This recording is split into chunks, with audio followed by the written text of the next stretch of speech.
అందరికీ praise the lord. ఈరోజు children's day సందర్భముగా మీ పిల్లలందరికీ హ్యాపీ చిల్డ్రన్స్ డే శుభాకాంక్షలు తెలుపుచున్నాను. సామెతల గ్రంథము 22వ అధ్యాయం 6వ వచనము, బాలుడు నడవలసిన త్రోవను వానికి నేర్పుము, వాడు పెద్దవాడైనప్పుడు దాని నుండి తొలగిపోడు. ఈ వచనం ప్రకారము బైబిల్లో ఏ తల్లులు బాలుడు నడవలసిన త్రోవను వారికి ఎలా నేర్పించారో, వారు పెద్దవారైనా అనగా వృద్ధులైనా దాని నుండి ఎలా తొలగిపోలేదో ఈరోజు చూద్దాము.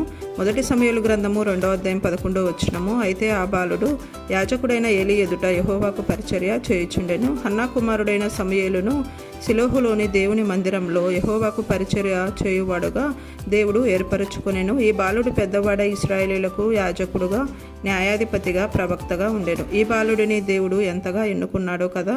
నిర్గమకాండము 2వ అధ్యాయం 3వ వచనము, తరువాత ఆమె వాని దాచలేక వాని కొరకు ఒక జమ్ము పెట్టి తీసుకొని దానికి జిగటమనును కీలును పూసి అందులో ఆ పిల్లవాణిని పెట్టి ఏటు ఒడ్డున జమ్ములో దానిని ఉంచగా, ఐగుప్తులో మోషేను మరణం నుండి తప్పించటానికి నైలు నది ఒడ్డున మోషేను జమ్ము పెట్టెలో మోషే తల్లి ఉంచెను.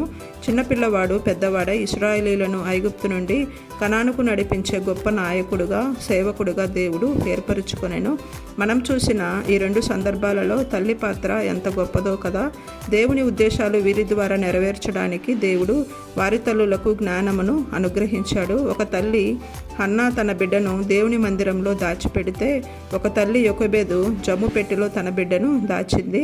మనము కూడా మన బిడ్డలను ఈ లోక మాలిన్యం అంటకుండున్నట్లు దేవుని మందిరంలోనూ లోక సముద్రము అనే మాలిన్యం అంటకుండా కాపాడిన జమ్ము పెట్టెలాంటి ప్రత్యేకతను కలిగి మన బిడ్డలు జీవించడానికి తల్లులమైన మనము పాటుపడదాము. అయితే కొంతమంది బాలురలను మనం చూస్తే 2 రాజుల గ్రంథము 2వ అధ్యాయము 23వ వచనము, అక్కడ నుండి అతడు బేతేలునకు ఎక్కి వెళ్ళెను. అతడు త్రోవను పోవచ్చుండగా బాలురు పట్టణంలో నుండి వచ్చి బోడివాడ ఎక్కిపొమ్మని అతన్ని అపహాస్యము చేయగా, అతడు వెనుకకు తిరిగి వారిని చూచి యెహోవా నామంను బట్టి వారిని శపించెను. అప్పుడు 2 ఆడు ఎలుగుబంట్లు అడవిలో నుండి వచ్చి వారిలో 42 బాలురలను చీల్చివేసెను.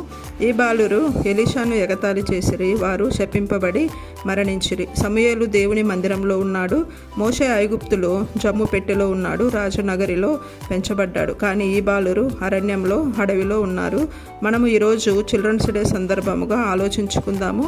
మన పిల్లలను మనము దేవుని ఉద్దేశంలో నెరవేర్చడానికి పెంచుతున్నామా, దేవుని ఉగ్రత కొరకు పెంచుతున్నామా అని ఆలోచించుకుందాము. Praise the lord.